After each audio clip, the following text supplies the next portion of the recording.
దేశంలోనే అతిపెద్ద భారీ డ్రగ్స్ నెట్వర్క్ ను తెలంగాణలో ముంబై పోలీసులు ఛేదించారు. మీరా భయందర్ వసాయి విరార్పో పోలీసులు ఈ భారీ మాదక ద్రవ్య ముఠా గుట్టురట్టు చేశారు. చెర్లపల్లి పారిశ్రామిక ప్రాంతంలో నడుస్తున్న రసాయన ఫ్యాక్టరీ కేంద్రంగా మెఫెడ్రోన్ అనే డ్రగ్ ఉత్పత్తి చేస్తున్నట్లు గుర్తించిన పోలీసులు ముఠా నుంచి సుమారు 12,000 కోట్ల విలువైన నిషేధిత మాదక ద్రవ్యాలను సీజ్ చేశారు. 12 మంది నిందితులను అరెస్ట్ చేశారు. వారి వద్ద నుంచి 100 గ్రాముల ఎండి 25 లక్షల నగదు స్వాధీనం చేశారు.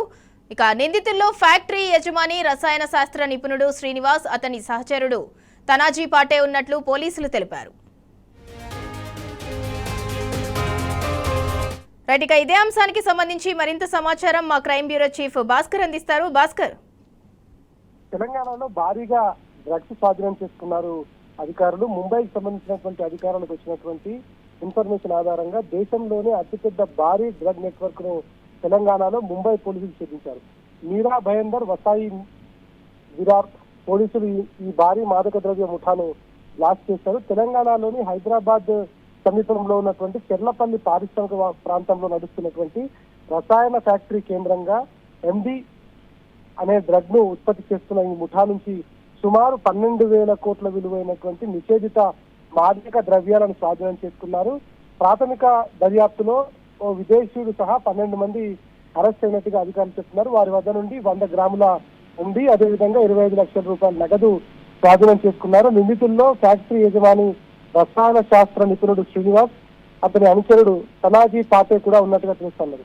పోలీసులు ఈ ముఠాలోకి తమకున్నటువంటి ఇన్ఫార్మేషన్ పంపించి కొన్ని వారాల తరబడి వారిని అబ్జర్వ్ చేసి ప్రమాదకర ఆపరేషన్ చేసిన అనంతరం ముఠా మూడాలను గుర్తించి ఫ్యాక్టరీపై దాడి చేశారు. దాడిలో అత్యాధునిక రసాయన పరికరాలు, డ్రగ్ ఉత్పత్తి యూనిట్లు, 32,000 లీటర్లకు పైగా ప్రికర్సర్ కెమికల్స్ కూడా స్వాధీనం చేసుకున్నారు. ఈ ఫ్యాక్టరీకి వాగ్దేవి ల్యాబ్స్ అనే నకిలీ పేరుతో లైసెన్స్ ఉన్నప్పటికీ లోపల పెద్ద ఎత్తున మాదక ద్రవ్యాల తయారీ జరుగుతోందని పోలీసులు తెలిపారు. ఈ ఫ్యాక్టరీ నుంచి ఉత్పత్తి చేసినటువంటి ఎండి అనేటువంటి డ్రగ్ మహారాష్ట్రతో పాటు పలు రాష్ట్రాలకు సరఫరా అవుతున్నట్టు కూడా గుర్తించారు. దాదాపు సంవత్సరాల కాలంగా ఈ డ్రగ్స్ దందా జరుగుతున్నట్టుగా దర్యాప్తులో బయటపడింది.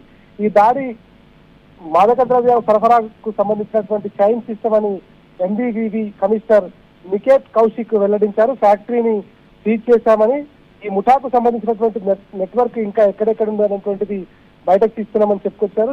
దాడికి సంబంధించి ఇంకా విచారణ కొనసాగుతుందని చెప్పుకొచ్చారు. దేశవ్యాప్తంగా ఈ ఆపరేషన్ మాదక ద్రవ్యాల ముఠాలపై గట్టి హెచ్చరికలు చేసుకుని పోలీసులు చెప్పినటువంటి నేపథ్యంలో పెద్ద ఎత్తున రాష్ట్రంలో జరుగుతున్నటువంటి ఏదైతే ఉందో ఈ రాష్ట్రంలో పోలీసుల నిఘా వైఫల్యం చాలా పుట్టొచ్చినట్టు కనిపిస్తుంది అనేటువంటి చాలా స్పష్టంగా కనిపిస్తోంది.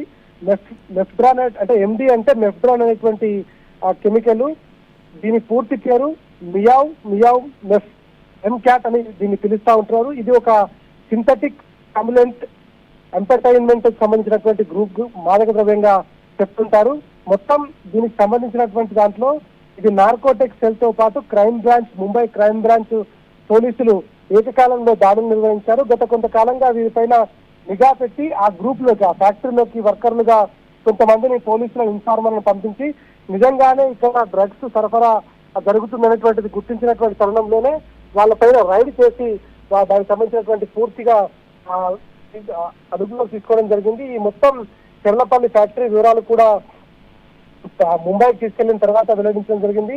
ఈ మొత్తానికి ఈ పట్టివేతతో మహారాష్ట్ర ఇతర రాష్ట్రాల్లోని మాదక ద్రవ్యాల సరఫరాకు సంబంధించినటువంటి ఎవరైతే గ్యాంగులు ఉంటాయో ఆ గ్యాంగుకు పెద్ద దెబ్బ తగిలిందని చెప్పుకోవచ్చు. పోలీసులు ఇంకా ఇన్వెస్టిగేషన్ కొనసాగిస్తున్నారు. ప్రస్తుతానికి ఫ్యాక్టరీని సీజ్ చేశారు. మరికొన్ని రైడ్లు కొనసాగే అవకాశం ఉంటుంది. ఈ 2 సంవత్సరాల కాలంలో దీన్ని అడ్డం పెట్టుకొని ఎంత సంపాదించాలనేటువంటిది కూడా తెలియాల్సినటువంటి అవసరం కనిపిస్తోంది. ఎవరైతే 12 మంది అరెస్ట్ అయ్యారో వారితో పాటు ఈ కంపెనీలో ఎవరెవరు డైరెక్టర్లుగా ఉన్నారు, ఎవరెవరి పేరు మీద కంపెనీ తీసుకొని దొంగ పేరుతో ఎందుకు నడుపుతున్నారు, నకిలీ పేరుతో సంపాదించి దేశవ్యాప్తంగా ఎన్ని చోట్లకు ఈ డ్రగ్స్ ను పంపించారనేటువంటిది తెలియాల్సిన అవసరం కనిపిస్తోంది. ప్రస్తుతానికి ఇన్వెస్టిగేషన్ కొనసాగుతోంది. ముంబై క్రైమ్ బ్రాంచ్ పోలీసులతో పాటు నార్కోటిక్ పోలీసులు కూడా దీనిపైన విచారణ కొనసాగిస్తున్నారు.